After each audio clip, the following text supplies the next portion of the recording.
वीरभद्र और सिंहासन की कठिनाई। वीरभद्र एक युवा योद्धा था जो अपने परिवार के साथ एक छोटे से गांव में रहता था।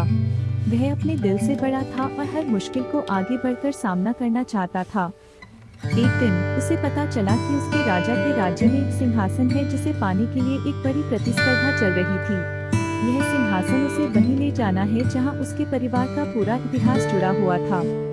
वीरभद्र ने तुरंत तय किया कि वह इस प्रतिस्पर्धा में भाग लेगा। उसने अपने राजा को यह संदेश भेजा कि वह भी सिंहासन के लिए भाग रहा है। प्रतिस्पर्धा का दिन आया और सभी प्रतियोगी एक साथ सिंहासन की ओर बढ़े।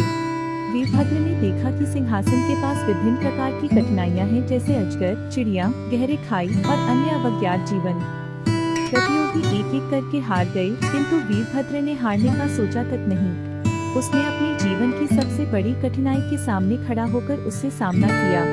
उसने एक एक कठिनाई को पार किया और आगे बढ़ा। अंत में जब वीरभद्र सिंहासन के पास पहुंचा, उसने देखा कि सिंहासन वास्तव में पत्थर का बना हुआ है। लोगों ने सोचा कि यह एक ठगी थी और वीरभद्र को धोखा दिया गया, किंतु वीरभद्र ने यह मानने के लिए तैयार नहीं था कि उसका सफलता सिंहासन में बैठने में ही है।